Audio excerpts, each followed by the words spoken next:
Welcome to the Unitarian Church. I just messed that up. Welcome to Humble Unitarian Universalist Fellowship.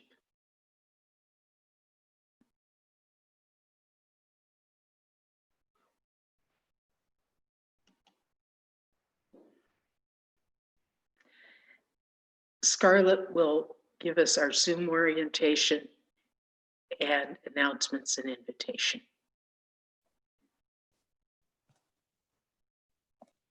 Sorry about that, friends. My name is Scarlett Tripp-Smith. Thank you so much, Joanne.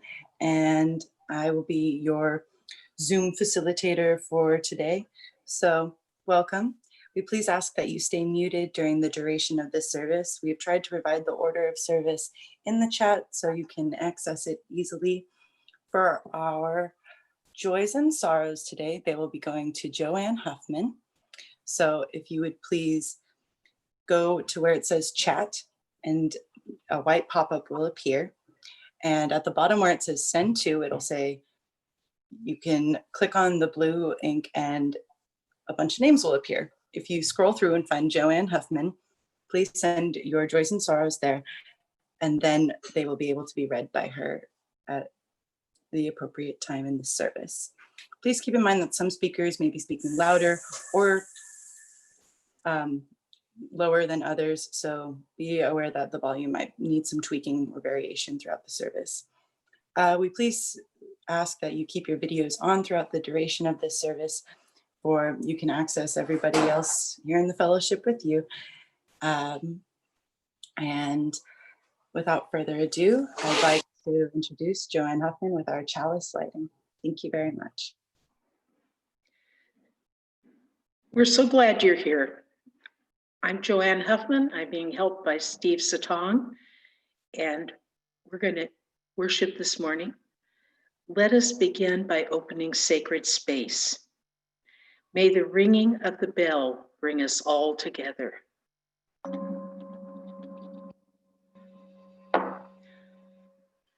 I will light the chalice with these words from Gordon B. McLean.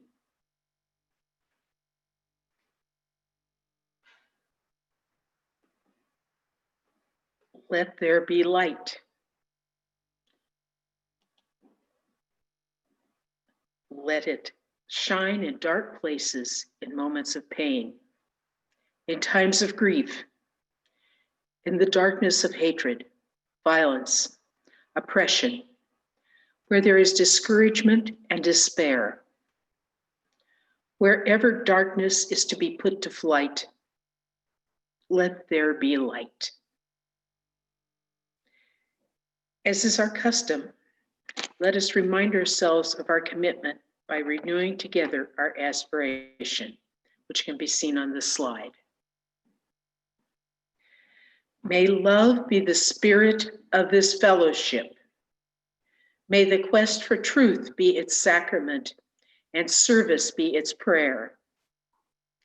To dwell together in peace, to seek knowledge in freedom, and to help one another in fellowship. This is our aspiration. Now we'll have a YouTube selection of a UU song that we know well. Keep on moving forward. Please join in the singing if you'd like.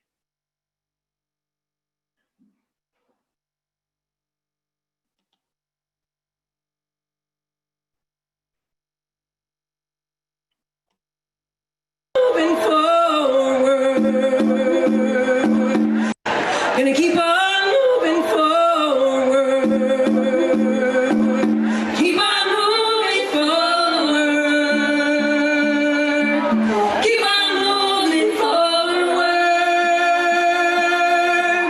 never turning back, never turning back. Gonna keep on moving proudly. Keep on moving proudly. Keep on moving proudly. Never turning back. Never turning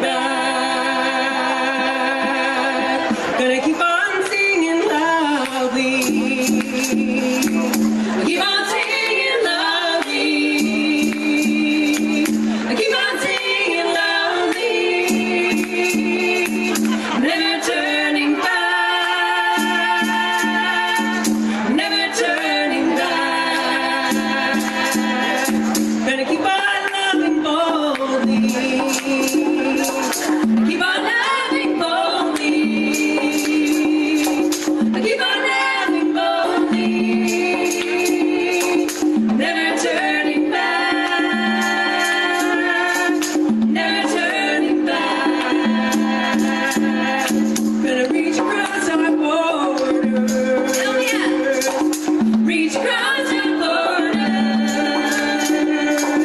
reach across the border, never turning back, never turning back. Gonna end the occupation, all of them. End the occupation, end the occupation, never turning back, never turning back. Gonna stop these wars together, stop these wars together, stop these wars together, never turning back,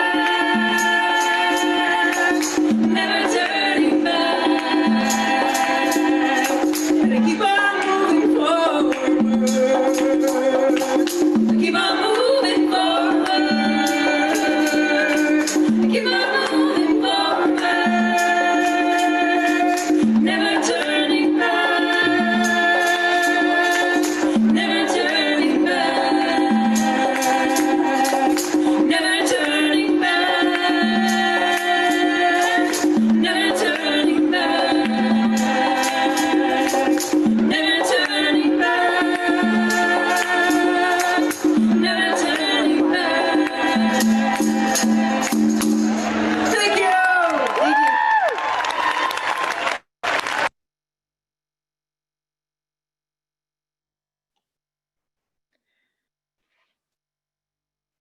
That was fun.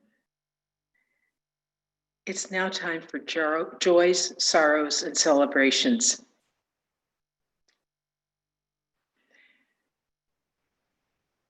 Time now to share what you found in your heart. I have a bowl here, but it's quite large.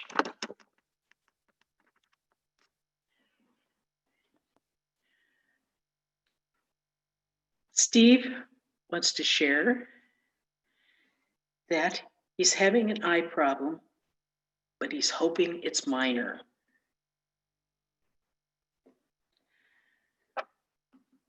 Jamal has thought they'd lost their hen, but she returned with 8 babies. So watch your hens. Santa, I was so glad to see more involvement in the Black Lives Matter banner holding in Eureka on Saturday. Kudos to those who gave their time and who read the word, especially Sylvia Shaw.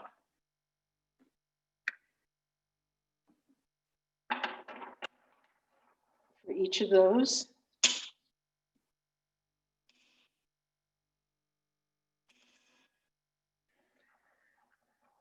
I will drop a pebble in the water for those joys and sorrows I have received, and may the ripples spread your words to the congregation's hearts. One last stone for those joys and sorrows that remain unspoken. Now we're going to have a moment of silence to reflect on what we've heard and shared. I'm going to ring the bell before and after.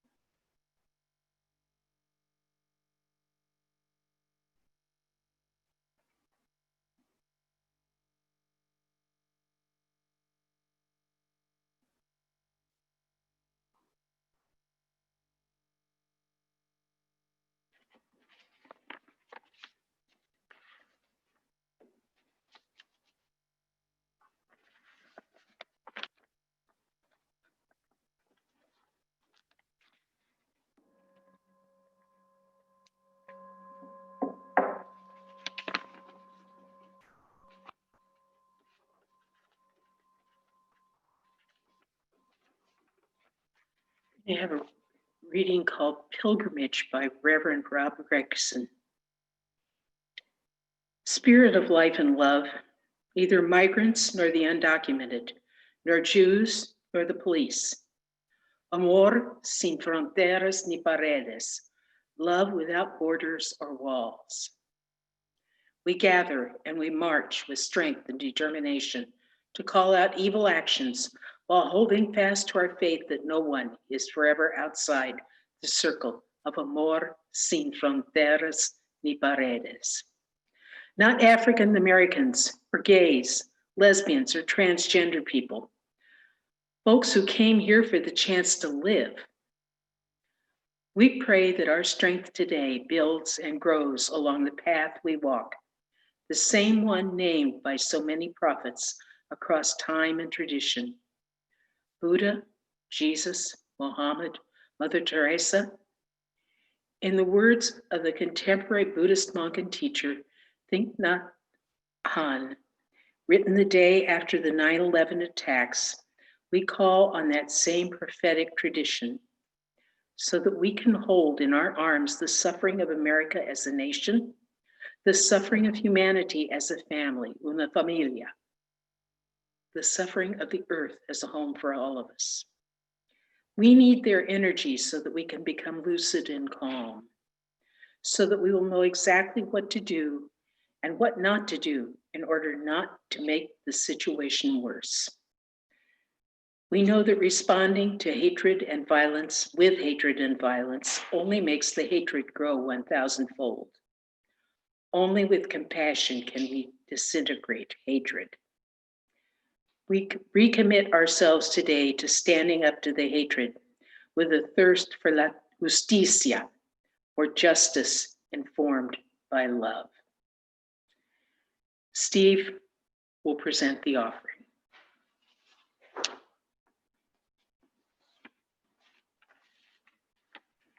Mute your speaker.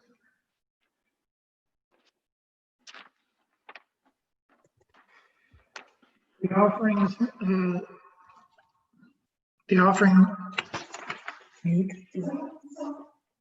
the offering on a difficult morning by Elena Westerbrook. Far too often we are forced to confront the terrible things that people do to each other. When these things happen, all we can do is come together in places like this fellowship to remind ourselves that there is still hope, there is still love, there are still good-hearted people who can look unblinking into the storm and continue to believe calm, bright mornings will come. This community is a refuge where we can keep the ember of hope alive when all the world seems intent on dousing it. And then we can use our little ember to light a beacon for the rest of the world. Our offerings each week sustain this community so we can share our small embers to light a dark world. Please give generously so that we can all together help spread that light.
Thank you, Annette. Today, we welcome Professor Emerita Lydia Zepeda, who's going to talk about the costs of our immigration laws. As a result of Lydia's volunteering to work with immigrants, she became aware of exactly what they are facing and how our government was costing all of us due to its excessive and ill-planned mess of laws governing the immigrants' ability to work or find asylum in the US. Lydia is Spanish speaking, so she really was able to help. Since we were in the graduate program in Ag Econ at UC Davis, Lydia has gone to become a professor at Madison, Wisconsin, and to travel as a part of her advocating for a sustainable food supply and for truth in economic analysis. Please welcome her to Humboldt. Thank you so much. Thank you so much. I'm going to share my screen. Here we go.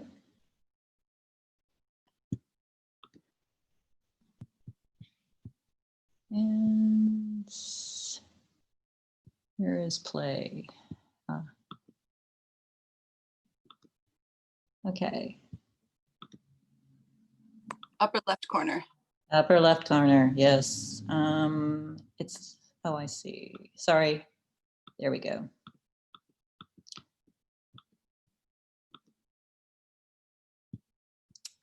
How do I make it play? It's not going. Oh, there we go.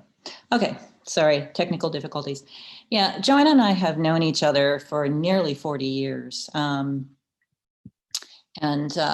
We have remained friends, strangely. Your video's off, hon.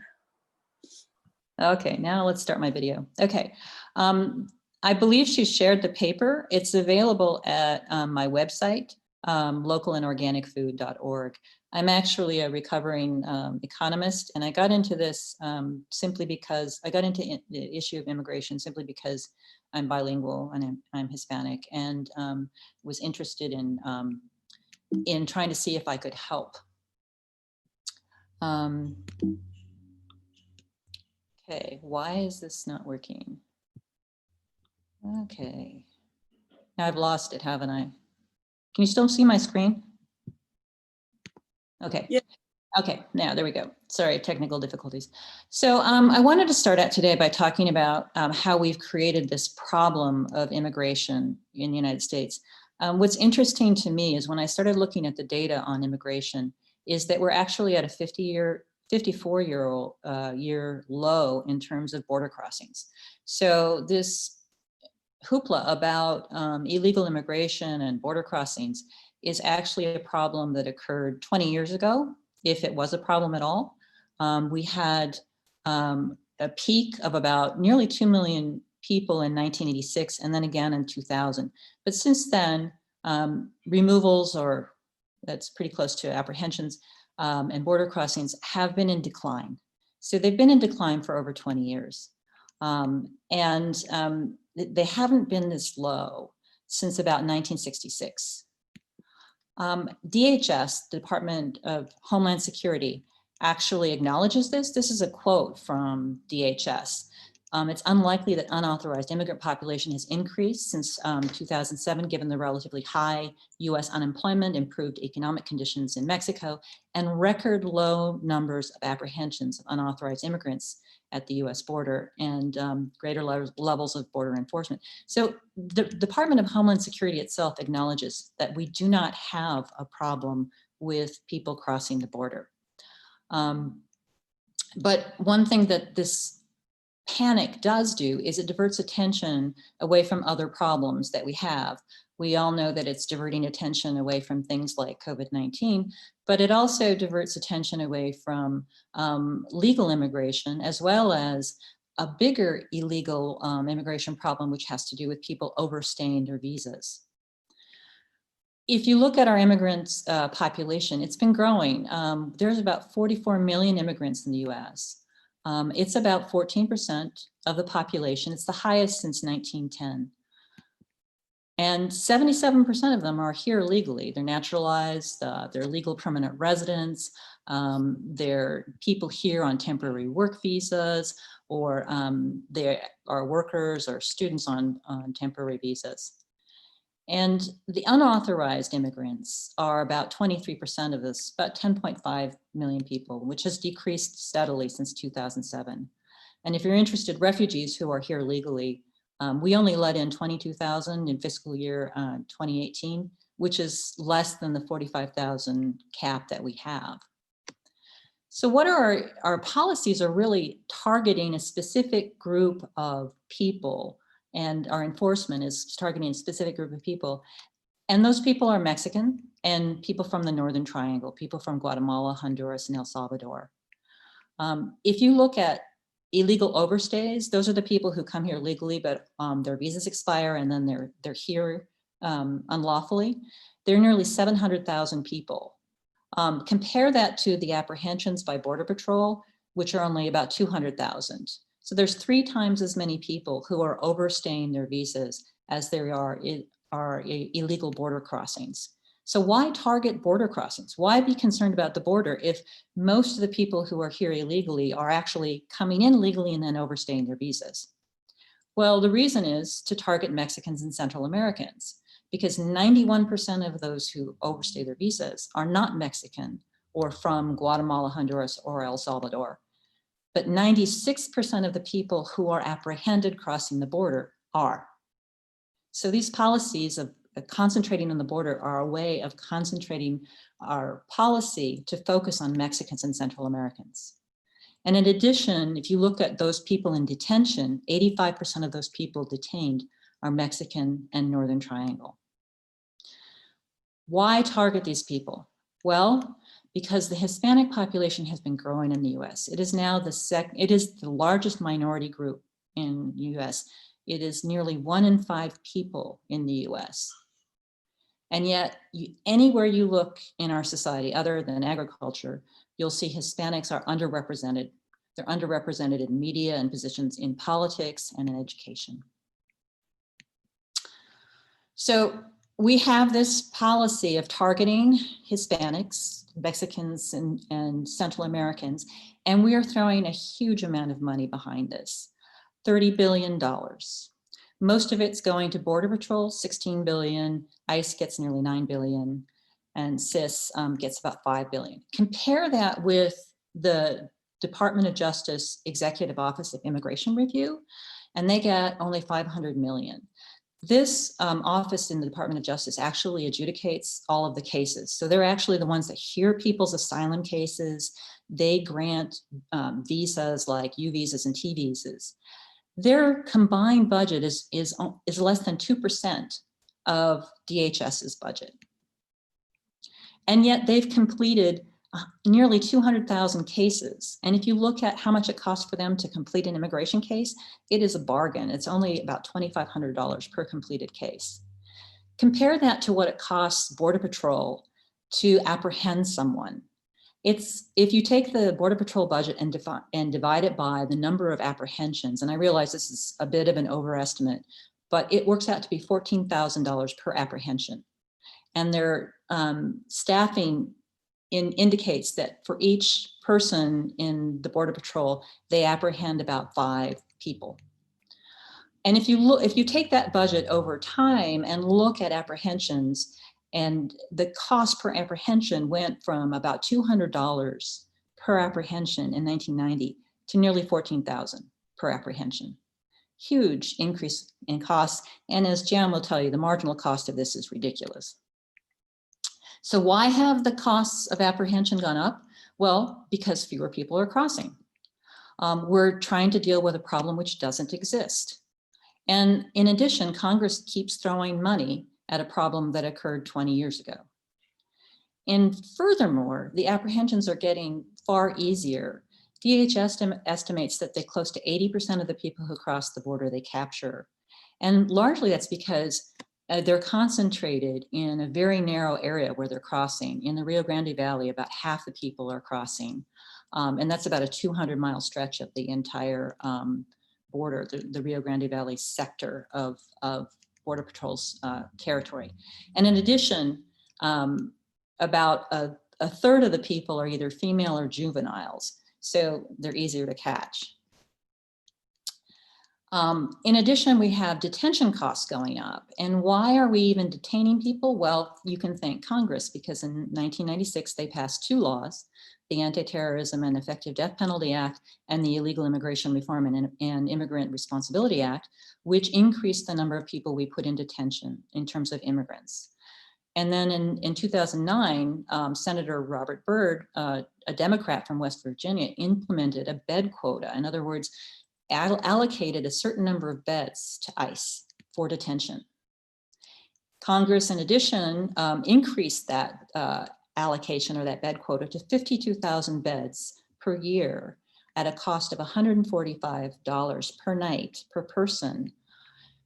And that means that detaining someone for a year costs taxpayers nearly $59,000 per year. That's 85% more than the median income of an American. We're spending an enormous amount of money in apprehension and detention.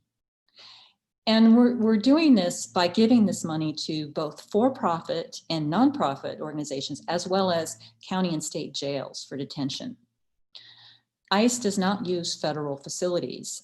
They're down to 3 people in federal facilities. Most of the people who are being detained are being detained in for-profit and county jails. And this is very interesting because in 1958, the Supreme Court actually ruled that detention should be the exception and not the rule. And we changed that policy in the early 80s. For those of you who are older like me, you might remember the Marielita boat lift and the Haitian refugees in the early 80s. Until then, Cubans were welcome into the United States, but something changed with the Mariel boat lift. And that was that most of the people in the Mariel boat lift were Afro-Cubans, and suddenly Cubans were not welcome in the United States. And as you know, Haitians are all Afro-Haitian. So we had a change in our policy, and we stopped not detaining people. We started detaining people. And in fact, in 1981, all Haitians were detained that arrived here. And what's very interesting to me is that the Department of Justice has abolished the use of for-profit prisons for federal prisoners. So people who have committed felonies are not, the federal government has determined it's not a safe place to put them in for-profit prisons. However, they've decided that it's fine, just fine to do that for immigrants, most of whom whose only crime has been to violate a civil law, immigration law. So the same month that the Department of Justice ended the use of for-profit prisons for federal prisoners, DHS granted a no-bid 4-year contract to a private contractor for detention, for immigration detention. This was to Corrections Corporation of America, now called CoreCivic.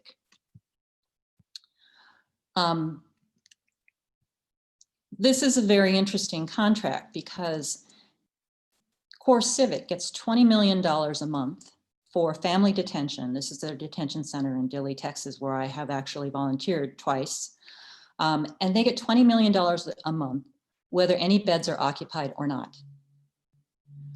And the way that ICE was able to get Core Civic this contract was actually by laundering money. And they laundered it through Eloy, Arizona, because ICE has a contract with Eloy. So ICE arranged a contract between itself and the city of Eloy, and then Eloy created another contract between Eloy and CCA. So the money was laundered through the city of Eloy to pay for this contract. Eloy itself takes, I think, 1% of the contract for arranging this money laundering. Another for-profit facility that I find really offensive is Southwest Keys program. This is the largest provider of juvenile detention in the country. It is actually a not-for-profit, and they provide detention for 5,000 children in 24 shelters, including a former Walmart, which holds 1,410 children. And I want you just for a minute to imagine 1,410 children in a former Walmart being held prisoners. The co-founder, or actually the founder of SKP, Juan Sanchez, paid himself, remember this is a not-for-profit, $1.5 million, and his wife $500,000, and his friend and chief financial officer, Melody Chung, $1 million a year to operate this. But that wasn't enough money. In addition to paying themselves these exorbitant salaries to imprison children, they also are self-dealing because they're renting shelter space to their own corporation at above market rates. In addition, they've been fined for child abuse and failure to do background checks on their employees, many of whom are temporary workers. In addition, for-profit prisons or detention centers are not even as bad as the county and state jails. They are actually worse. And I know because I've visited them and I've worked with people who've been in detention in both of these places. I live in Tacoma, where there is a for-profit detention center, and many people there are transferred between that facility and a county jail in Northern Oregon. And the reason for that is that Oregon, this NORCOR in Northern Oregon, is a it's an organization that serves 3 counties, but they aren't getting enough money from their taxpayers, and so they're using detainees as a way to fill their budget. And this is an actual email exchange between the head of NORCOR in Oregon and an ICE official who works with the people at the detention center, which is for-profit here in Tacoma. And it starts out, Dan, I see this morning we're down 26 ICE detainees. Could you please see if you can get these numbers up? We've been keeping the county numbers low to make room for the 40 detainees that you asked for. If you're not going to use us to that extent, please let me know so I can advise the sheriffs. So in other words, they're releasing prisoners and telling their sheriffs not to arrest people in order to make space so that they can charge ICE for detaining immigrants. The response was, Tacoma is working on vetting more detainees to go to NORCOR. I will let you know when they're ready for transfer. The response from NORCOR was, thanks. I've been getting pressed for people. And then from Tacoma, no problem. I'll keep hounding them for more. So there's big money in this. And the thing is if we really cared about it, the costs, we could reduce costs. And one way of doing it is by access to legal services. Many of the detention centers are actually located in rural areas where there's little access to legal services. Tacoma has one of the few that's located in a city. And one of the advantages of that, it means that you can get legal services, that there's a lot of lawyers around here who can do pro bono work and work with detainees. And the advantage of that is it actually reduces the cost of detention because people who have access to legal services spend less time in detention. So, and just the one study that was done was just legal orientation programs, which is just bare minimum. It's not even legal representation, but just basic legal right information can reduce the costs or reduce detention time by 12 days on average, saving about $1,500 per adult or about $4,000 for a family of 2. So that's a huge cost savings, especially when you compare it to what it costs to adjudicate the cases. And there's another approach, and that's using these ankle monitors. They cost about less than $5 per person a day. And the whole point of detention is to make sure that the person shows up to their hearings. Well, they found that with these ankle monitors, the compliance rate for showing up at your hearing is about 99.5%. So essentially, we're using detention to get that last 0.5% appearance rate at a cost of 28 to 36 times more. That's a huge marginal cost, Joanne, and you know that, right? So I also want to dispel the myth that we are actually deporting criminals. DHS's own data shows that 2%, less than 2%, it's actually 1.8% of those people who are removed or detained have committed an aggravated felony or are a national security risk. Compare that to US citizens, 8% of us are felons. In other words, the people that we're detaining and we're deporting are actually 4 times less dangerous than the American citizen. So who are we actually deporting? We're deporting fathers.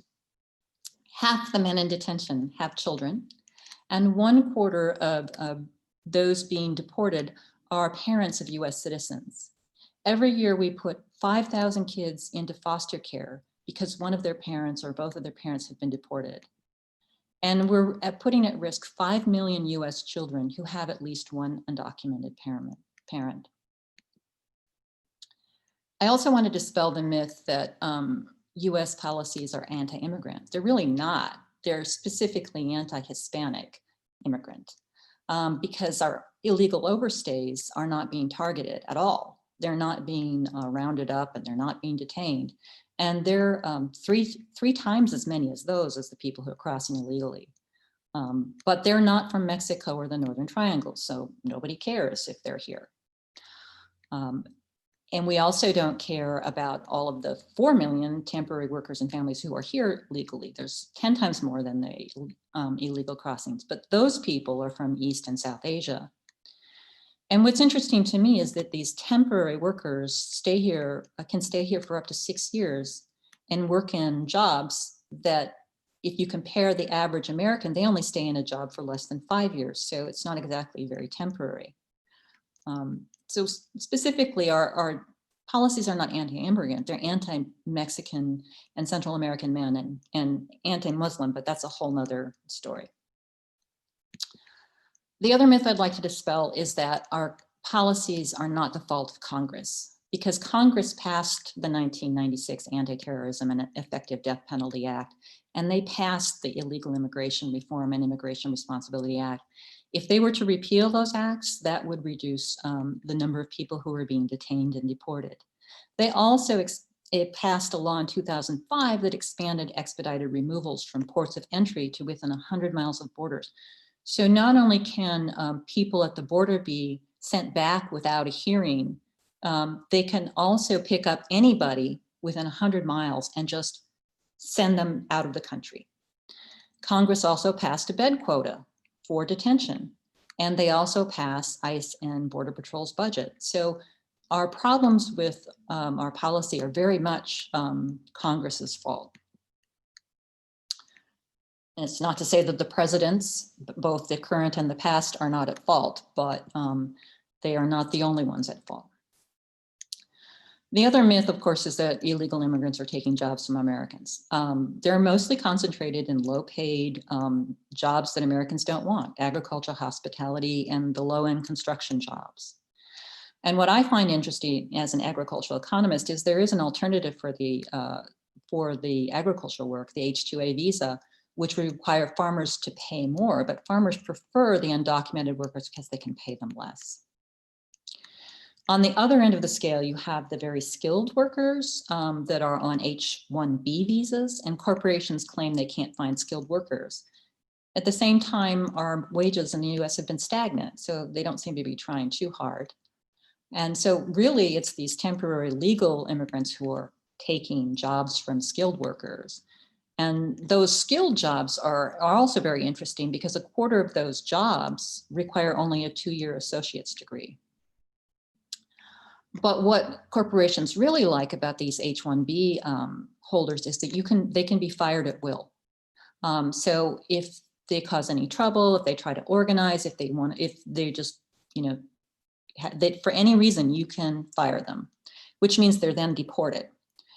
In theory, there's a path to citizenship, but many of them are Indians. And because we have these quotas based on nationality, the average waiting period to be naturalized if you're an H-1B visa, if you're Indian, is 89 years. So effectively, it's not possible. So you have here the perfect employee. It's difficult for them to change jobs or to organize. And but they're counted in determining representatives in your Congress. So who's gaining from our current policies? Private companies, nonprofits, and state and local governments who are providing detention facilities. We have gains in the economy, gains in sectors of the economy that depend on undocumented workers or legal temporary workers because they can exploit them. We are creating a vulnerable population among those who are here without papers. It's even possible to exploit them even more because of the threat of immigration and detention and deportation. And at the other end, you have the skilled workers on these temporary visas who are extremely vulnerable also. So we've created this workforce that is extremely vulnerable. And of course, losses. This is a very expensive policy for taxpayers.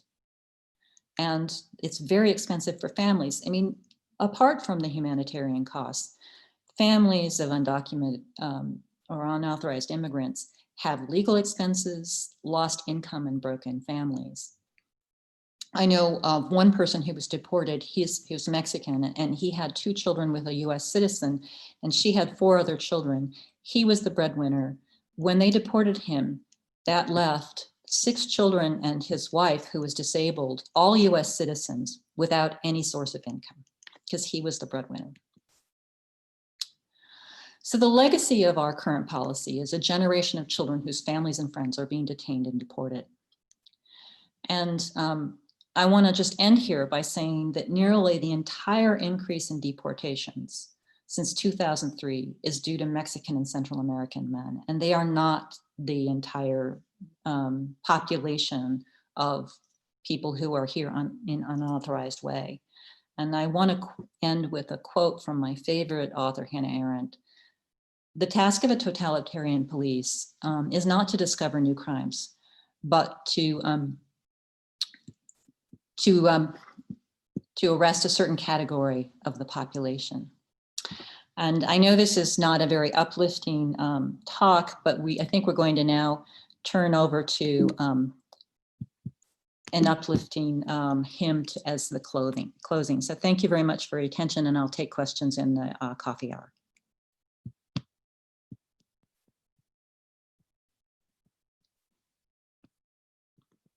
I am trying to find my,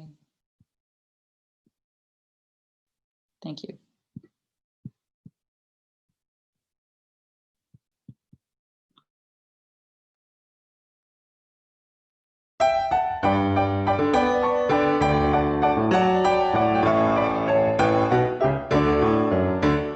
All the colors, yes, the colors we see in the springtime with all of its flowers. All the colors, when the sunlight shines out through a rift in the cloud and it showers.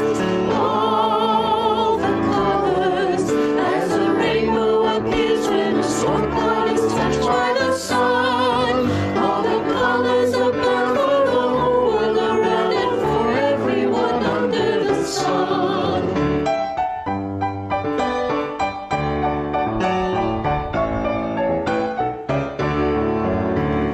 All the colors, yes, the colors of people parading on high with their banners. All the colors, yes, the colors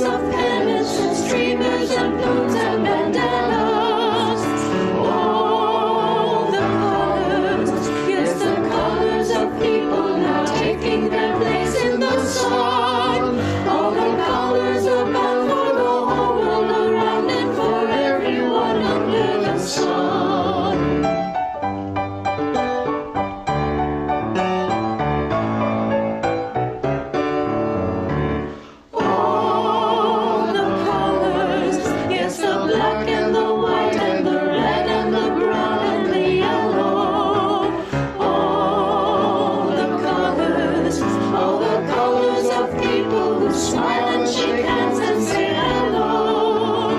All the colors, yes, the colors of people who know that their freedom is one.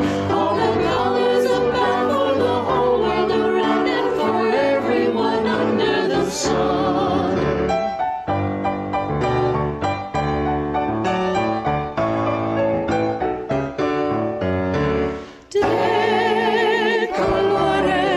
De colores se visten los campos en la primavera.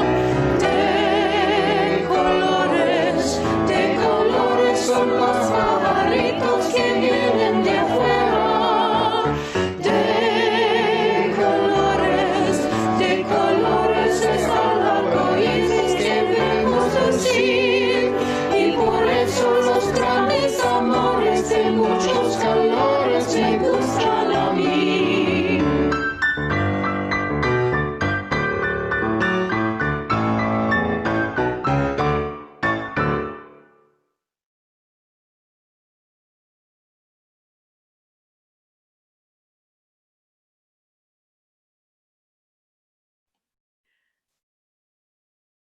Now we'll have our chalice extinguishing. Loving and Responsible Action by Robert F. Kaufman. We have come together to share our deepest concerns, speaking and singing words of inspiration and hope. We have committed ourselves to do what we can to ease the burden of those who suffer, to stand for decency and compassion. We have pledged to work for a more wholesome environment for us and for all the generations that will follow. But these are just words. The hymns we sing are just songs. All our reflections are just idle thoughts. When we convert them all into loving and responsible action throughout the week, then and only then will this morning become what we want it to be, a time of worship. Let's return to the gallery view so everybody can hold virtual hands, and Annette can play Go From Here in Peace, Go With Love. Go in peace, go in love. Annette.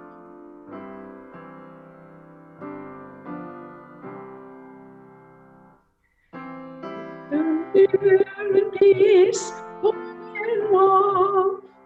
Go from here in peace, go in love. Go from here in peace, go in love. In love, go in peace. Shalom, salam alaikum. Blessed be. Stay home, stay safe, and stay connected. Please join us for the questions and answers and the coffee. Thank you.